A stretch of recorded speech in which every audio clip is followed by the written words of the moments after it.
Film की शुरुआत में हमें प्रेफिडिया नाम की एक ब्लैक हॉट लड़की देखने मिली जो कि गवर्नमेंट के इमिग्रेशन सेंटर्स को देखती जा रही थी और वहां पर इलीगल इमिग्रेंट्स को रखा जाता था और प्रेडिफिया इन चीजों के खिलाफ थी और इसी वजह से प्रेडिफिया फ्रेंच 75 नाम के एक ग्रुप से जुड़ी थी जो कि गवर्नमेंट के खिलाफ जाता था और ये ग्रुप इलीगल इमिग्रेंट्स को आजाद करवाकर शहर में घूमने देता था। और फिर प्रेडिफिया को इसी दौरान पैट दिखा जो कि एक बॉम्बर था और वो भी उन्हीं के ग्रुप से जुड़ा था और वो सभी लोग साथ में फिलहाल 200 लोगों को आजाद करवाने वाले थे। इसी वजह से प्रेडिफिया ने आकर पैट से बात की और वो दोनों एक सेंटर में साथ में घुसने वाले थे। तो प्रेफिडिया कहती है कि मैं उनके मेन ऑफिसर को पकड़ लूंगी और तब तक तुम जाकर सबको आजाद कर लेना। और तब पैट के साथ बाकी लोग मान गए। रात होने पर वो सभी लोग आगे बढ़े जिसमें सभी ने अंदर जाकर ऑफिसर्स को पकड़ना शुरू किया और प्रेफिडिया के साथी वहां से सबको आजाद करवा रहे थे। तब प्रेफिडिया ने आकर कैंप के सबसे मेन ऑफिसर को पकड़ लिया जिसका नाम स्टीव था, जिसमें उसे ब्लैक लड़कियां पसंद थी और प्रेफिडिया उसे काफी हॉट लगी। तब प्रेफिडिया ने उसके फ्रेंच 75 ग्रुप के बारे में बताकर वो लोग गवर्नमेंट के खिलाफ जंग कर रहे हैं ये बताया। तब वहां पर स्टीव चौंका हुआ था और प्रेफिडिया के हॉट फिगर को वो देख रहा था। तब उसका तीसरा पैर भी खड़ा हो चुका था और ये प्रेफिडिया भी समझ गई और प्रेफिडिया वहां से स्टीव को उसी हालत में बाहर लेकर गई। फिर वहां से उन लोगों ने काफी सारे इमिग्रेंट्स को कैंप से निकाल दिया था और तब वहां पर पैट प्रेफिडिया के लिए परेशान था और फिर प्रेफिडिया ने कैंप में काफी सारे धमाके करवाकर स्टीव के साथ सभी ऑफिसर्स को जेल में कैद कर डाला। तब स्टीव कहता है कि हम लोग बहुत ही जल्दी फिर मिलेंगे। फिर वो दोनों अलग हुए। तब वहां से पैट अपने ग्रुप की तारीफ करते हुए सैनिकों को छिड़ा रहा था। फिर प्रेफिडिया के साथ वो वहां से निकला और बड़ी जंग के बाद दोनों प्यार में गिर चुके थे और वो दोनों करीब आने लगे। साथ ही अब वो दोनों अलग अलग सेंटर पर हमला करने का प्लान बना रहे थे जिसमें वो दोनों अब हमेशा करीब आते रहते थे। साथ ही प्रेफिडिया ने गवर्नमेंट के ऑफिस में बॉम्ब फोड़ना शुरू कर दिया था और इसी वजह से वो गवर्नमेंट के खिलाफ काफी तेजी से जा रही थी और अब वो फ्रेंच 75 के काफी बड़ी लीडर बन चुकी थी जिसमें पैट उसके लिए बॉम्ब्स बनाता था और उससे वो दोनों काफी ज्यादा नाम कमा रहे थे। जिसमें वो लोग एक दिन ऑफिसर को पकड़कर सबको आजाद कर रहे थे। तब स्टीव प्रेफिडिया को देखकर खुद को खुश करने लगा जिसमें प्रेफिडिया के बम पर हाथ मारते हुए उसे पैट दिखा। तब स्टीव समझ गया कि उन दोनों का अफेयर चल रहा होगा और स्टीव को ये चीज पसंद नहीं आई। कुछ दिनों के बाद प्रेफिडिया और पैट दोनों एक काफी बड़ी गवर्नमेंट के ऑफिस में बॉम्ब लगाने के लिए आए और प्रेफिडिया वॉशरूम में आकर बॉम्ब लगा रही थी लेकिन हमेशा स्टीव उस पर नजर रखता था। इसी वजह से स्टीव ने आकर प्रेफिडिया को पकड़ लिया और तब प्रेफिडिया डरी हुई थी लेकिन उसे पता था कि स्टीव उसे पसंद करता है और प्रेफिडिया ने उसे आजाद करने के बदले में उसे जो चाहिए वो देना ऑफर किया। तब स्टीव ने उसे अगले दिन रात को एक होटल में मिलने के लिए कहा। तब प्रेफिडिया मान गई और प्रेफिडिया ने स्टीव को किस किया और वो वहां से निकल गई जिसमें पैट भी बाहर था लेकिन प्रेफिडिया ने स्टीव के बारे में उसे कुछ नहीं बताया। अगले रात होने पर प्रेफिडिया होटल में स्टीव के साथ थी और उसने स्टीव की गन लेकर स्टीव के साथ वो इस योर डैडी पुलिस गेम खेला। साथ ही स्टीव को BDSM से पूरे मजे दिए। 8 महीनों के बाद प्रेफिडिया प्रेग्नेंट थी और अब गवर्नमेंट के खिलाफ वो पहले से ज्यादा तैयार रहती थी लेकिन वहां पैट को प्रेफिडिया का प्रेगनेंसी में ऐसी हरकतें करना बिल्कुल पसंद नहीं था और बेचारे पैट को अब अंदाजा भी नहीं था कि वो बच्चा किसका है। और अब फैमिली के बढ़ने पर पैट थोड़ी शांति चाहता था लेकिन वहां प्रेफिडिया और भी ज्यादा आगे बढ़ना चाहती थी। तब पैट दुखी था। फिर पैट को याद आया कि वो प्रेफिडिया की दादी से मिला था। तब उसकी दादी ने पैट को रिजेक्ट कर दिया था क्योंकि उन्हें प्रेफिडिया के वो लायक नहीं लगता था और प्रेफिडिया गवर्नमेंट के खिलाफ जाने के लिए काफी ज्यादा महत्वाकांक्षी थी। और प्रेजेंट में प्रेफिडिया ने एक लड़की को जन्म दिया लेकिन उसके जन्म होते ही प्रेफिडिया की जिंदगी बदल चुकी थी क्योंकि पैट अब उस पर ध्यान नहीं देता था और वो पूरा दिन अपनी बेटी के साथ रहता था। साथ ही उन लोगों ने फ्रेंच 75 का काम भी कम कर दिया था। तब वहां पर प्रेफिडिया ने एक दिन डिसाइड किया कि वो क्या करेगी। फिर प्रेफिडिया ने पैट को बताया कि वो अब ऐसे नहीं जी सकती। तब पैट कहता है कि हमें हमारी बेटी के लिए शांति से जीना सीखना होगा। तो प्रेफिडिया कहती है कि मैं हमेशा से खुद के लिए जीती हूँ और अब मैं अपने काम को पूरा करूंगी क्योंकि तुम हमारे लक्ष्य को समझ नहीं पाओगे। और फिर प्रेफिडिया वहां से निकल गई और इसी वजह से पैट काफी ज्यादा मेहनत करके अपनी बेटी को बड़ा कर रहा था। और एक दिन मॉल में स्टीव आकर उससे मिला और उसने पैट से उसके बच्चे के बारे में पूछा। तब पैट कहता है कि मेरी एक बेटी है और उसका नाम चार्लिन है। तब वहां पर स्टीव को ये नाम पसंद नहीं आया और वो उससे रेसिस्ट बातें करते हुए वहां से निकल गया और तब पैट को ये चीज अजीब लगी।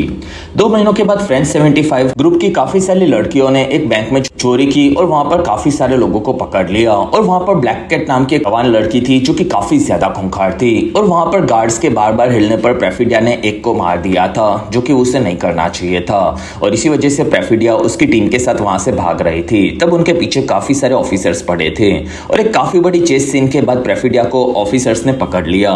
फिर प्रेफिडिया से स्टीव आकर मिला और वो कहता है कि गवर्नमेंट काले लोगों को बिल्कुल पसंद नहीं करते और तुम्हें तो 40 सालों की सजा मिलने वाली है। तब प्रेफिडिया कहती है कि स्टीव, मैं तुमसे प्यार करती हूँ और प्लीज मुझे बचा लो।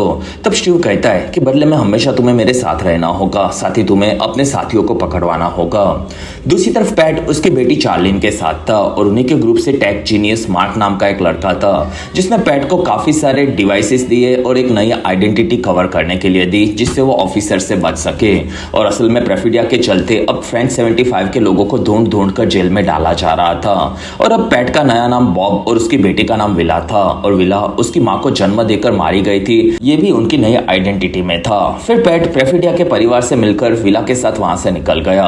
तब तक प्रेफिडिया को एक नया घर दिया गया था और धीरे धीरे गवर्नमेंट के ऑफिसर्स जाकर फ्रेंच 75 के बड़े बड़े क्रांतिकारियों को ब्रूटली मार रहे थे।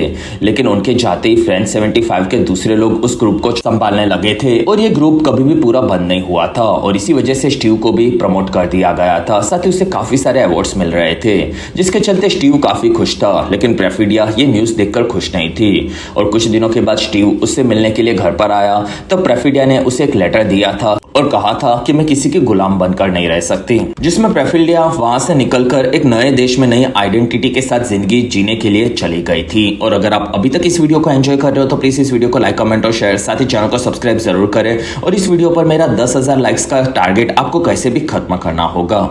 फिर इस कहानी को 16 साल बीत चुके थे, जिसमें विला अब काफी बड़ी हो चुकी थी और वो कराटे की प्रैक्टिस कर रही थी, जिसमें उसके सेंसे कार्लोस के डोजो में वो ये करती थी। और कार्लोस एक काफी बेस्ट मैक्सिकन कराटे एक्सपर्ट था। साथ ही पैट अब पूरा दिन विला का ध्यान रखता था और वो माल फूक कर जिंदगी गुजारता था। और पैट आकर विला की टीचर से मिला और उसकी टीचर ने बताया कि विला काफी ज्यादा स्मार्ट और तेज है और वो जिंदगी में बहुत आगे जाएगी। तब पैट वहां पर इमोशनल हो गया और वो कहता है कि विला की माँ भी उसी की तरह थी, जिसमें वो अपनी बेटी से काफी ज्यादा प्यार करता था।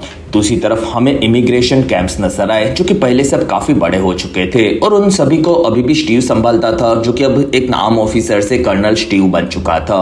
फिर वहां पर स्टीव को आकर ऑफिसर्स ने बताया कि उससे बात करने के लिए far right white supremacy group ने बुलाया है, जो कि अमीर व्हाइट लोगों का ग्रुप था। और स्टीव उनसे आकर मिला, जिसमें वो काफी सारे लोग थे और उनका लीडर टोनी था, जो कि काफी बड़ा पॉलिटिशियन भी था, जिसमें इस ग्रुप के सभी लोग नॉन व्हाइट लोगों से काफी ज्यादा नफरत करते थे और स्टीव भी हमेशा से उनसे जुड़ना चाहता था।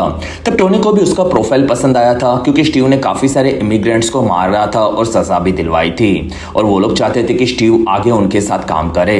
साथ ही कैबिनेट में एक नेता मरा था, जिसमें स्टीव को उसकी पोस्ट चाहिए थी। तब वहां पर स्टीव को वो पोस्ट देने के लिए मान गए और टोनी स्टीव का थोड़ा बैकग्राउंड वेरिफिकेशन करवाना चाहता था कि क्या उसके रिश्ते कभी नॉन व्हाइट लोगों के साथ बने हैं कि नहीं।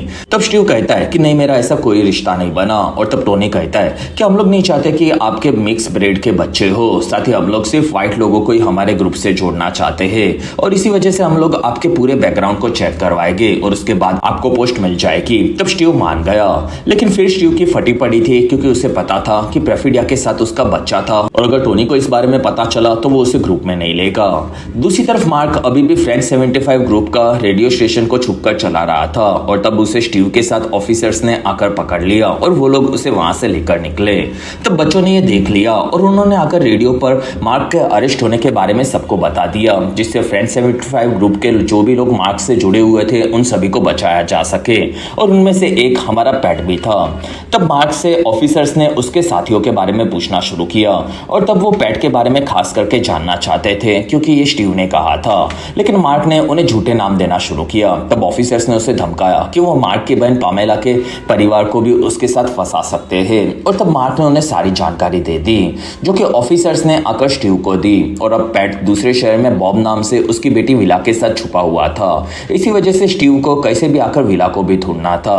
फिर स्टीव ने उसकी काफी बड़ी टीम को उस शहर में छोड़ने का डिसाइड किया। फिर उसने बताया कि वो पूरा शहर इलीगल इमिग्रेंट से भरा पड़ा है, इसलिए हम उन सभी को पकड़कर हमारे सेंटर में भरने वाले हैं।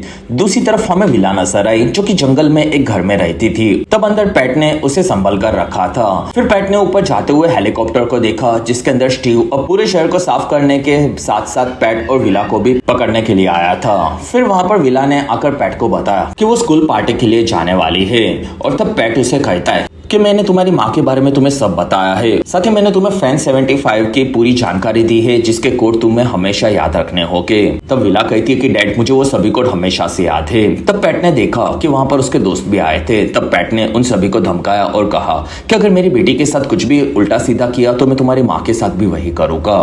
फिर वहां से पैट स्कूल के लिए बच्चों के साथ पार्टी के लिए निकल गई।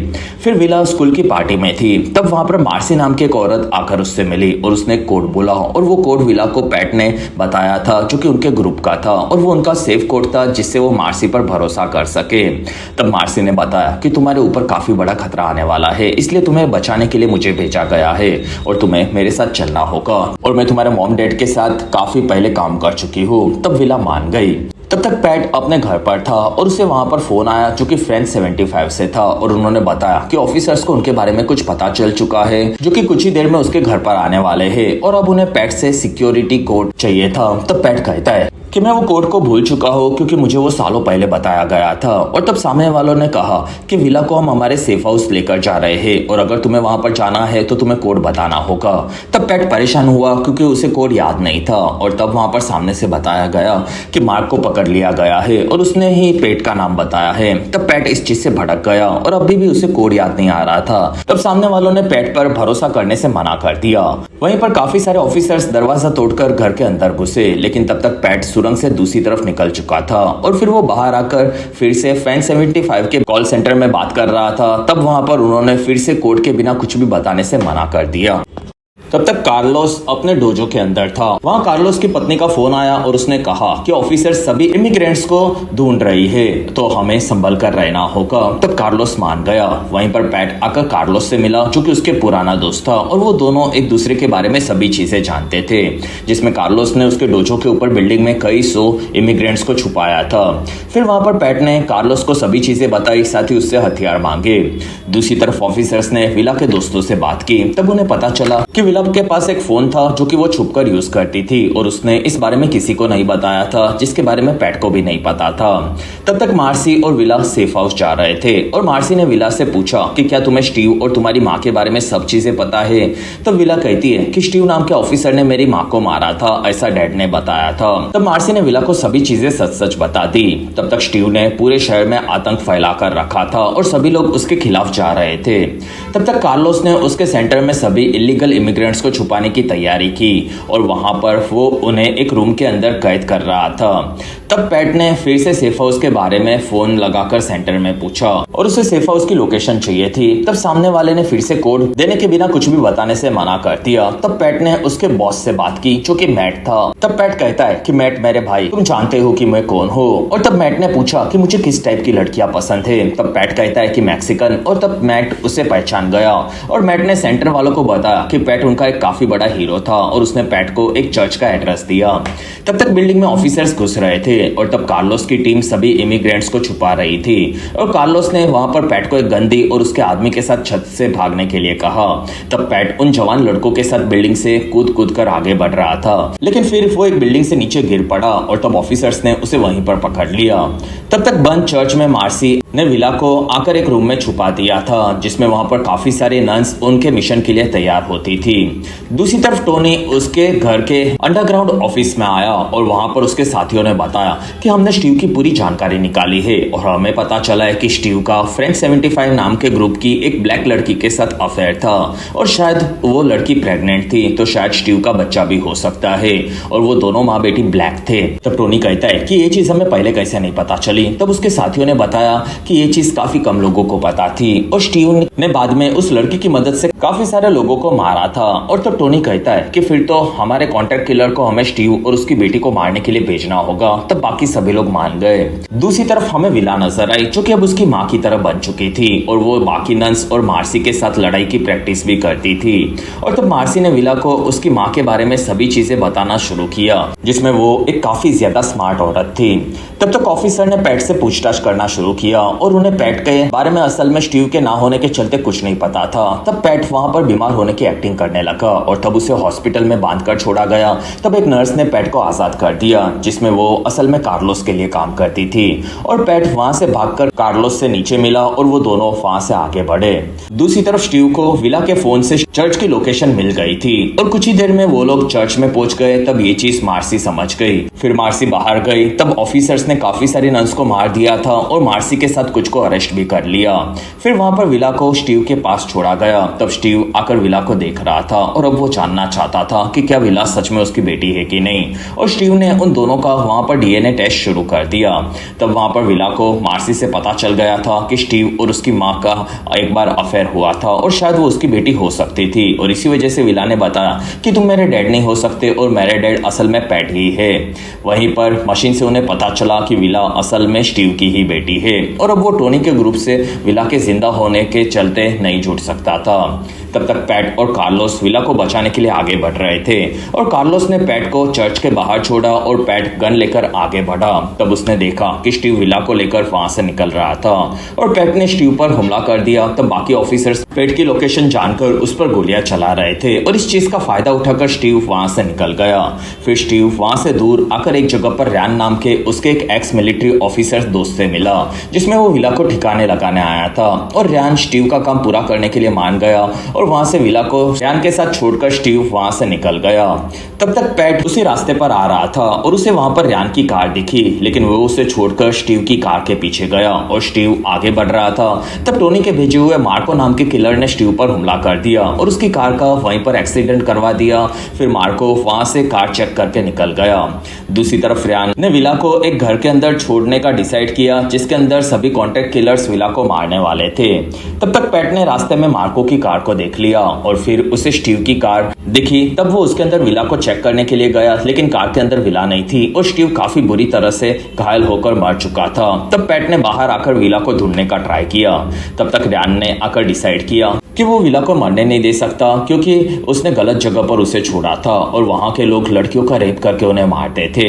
फिर रैन ने वहां पर आकर सबको मारने का ट्राई किया, जिसमें सभी लोग मर चुके थे और उनके साथ रैन भी मर चुका था। तब विला ने उसके पॉकेट से गाड़ी की चाबी ली और वो रैन की कार लेकर वहां से निकल गई। फिर विला आगे बढ़ रही थी। तब उसे पीछे से मार्को की कार आते हुए दिखी, जिसमें मार्को विला को मारने के लिए आ रहा था और ये रास्ता काफी बड़ी बड़ी ऊंचाइयों से ऊपर नीचे हो रहा था। तब दोनों कार्स को पैट ने भी देखा और वो भी उनका पीछा करने लगा और इसी बीच विला ने इस रास्ते का फायदा उठाने का डिसाइड किया और उसने कार को एक जगह पर छोड़ दिया। और अचानक से ऊपर आने पर मार्को ने अपनी कार की तेजी के चलते विला की कार को ठोक दिया था। तब वो घायल होकर बाहर आया और विला ने वहीं पर अपनी गन से मार्को को मार दिया। वहीं पर पैट ने आकर मार्को को मरा हुआ देखा और पैट वहां पर छुपकर आगे बढ़ा। तब उसे वहां पर उसकी बेटी विला दिखी और विला ने अपने पिता को देखा। तब वो शांत हो गई और वो आकर अपने पिता से मिली, जिसमें विला अब तक काफी डर चुकी थी। फिर वो दोनों आगे बढ़े और तब पैट ने विला को अब कभी भी अकेले नहीं छोड़ने का वादा किया। दूसरी तरफ हमें स्टीव दिखा, जो कि इतने बड़े एक्सीडेंट के बाद भी बच चुका था। और एक हफ्ते के बाद स्टीव आकर टोनी से मिला और उसे अभी तक अंदाजा नहीं था कि टोनी ने उसे मारने के लिए किलर को भेजा था। और तब टोनी ने उससे प्रेफिडिया के साथ बच्चों के बारे में पूछा और तब स्टीव कहता है कि वो लड़की काफी खतरनाक थी और उसने मेरा रेप किया था, क्योंकि उसे मेरे जैसे मर्दाना स्ट्रॉन्ग बच्चे चाहिए थे।